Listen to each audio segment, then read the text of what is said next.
Pemirsa, Gubernur Jakarta Pramono Anung meninjau Pasar Induk Kramat Jati, Jakarta Timur. Kunjungan tersebut dalam rangka memantau harga dan pasokan pangan jelang Idul Fitri.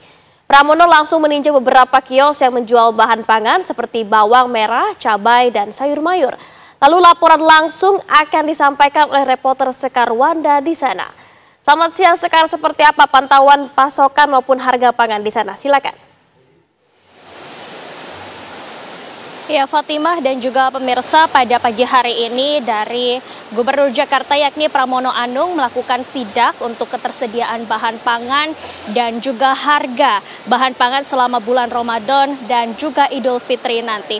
Nah, untuk hasilnya sendiri, pemantauan pada pagi hari ini memang ada sejumlah bahan pangan yang mengalami kenaikan, namun juga ada bahan pangan yang mengalami penurunan dan juga ada yang mengalami kestabilan. Yang mana ini artinya bahwa bahan pangan yang berada di Pasar Induk Kramat Jati ini terbilang cukup aman secara stok dan juga dari segi harga ini fluktuatif.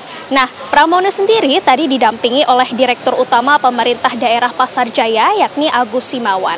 Pramono tadi menyebut bahwa memang sempat terjadinya kekurangan stok bahan pangan sekitar 3-4 hari yang lalu. Namun hal tersebut dapat segera teratasi dengan cepat dengan adanya sistem contract farming yang diberlakukan oleh Pramono sehingga stok bahan pangan di pasar ini segera tercukupi. Dari secara keseluruhan, Pram menyebut bahwa harga bahan pangan ini juga cukup stabil. Hanya harga komoditas seperti cabai rawit merah, bawang merah, bawang putih, serta daging ayam dan juga daging sapi yang masih naik. Adapun untuk kenaikannya sendiri, untuk bawang merah ini mengalami kenaikan sekitar 10.000, di mana sebelumnya ini dikenakan harga 41 hingga 42.000 per kilo, kini menjadi 51 hingga per kilo.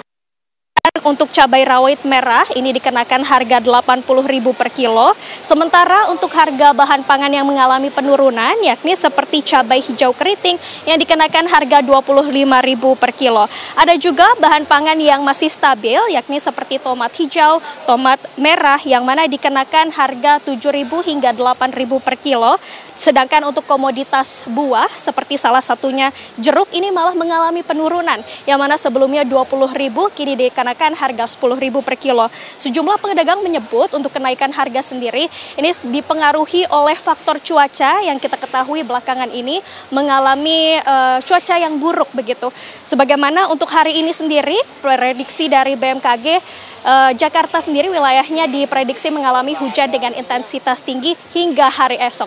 Oleh karena itu solusi yang diberikan oleh Pram sendiri yakni dengan melakukan modifikasi cuaca, di mana modifikasi cuaca ini sudah dilakukan sejak hari ini dan untuk esok hari juga akan diberlakukan dengan modifikasi cuaca yang lebih dini, mengingat bahwa prediksi esok hari hujan di Jakarta ini sendiri akan mengalami intensitas hujan yang cukup tinggi.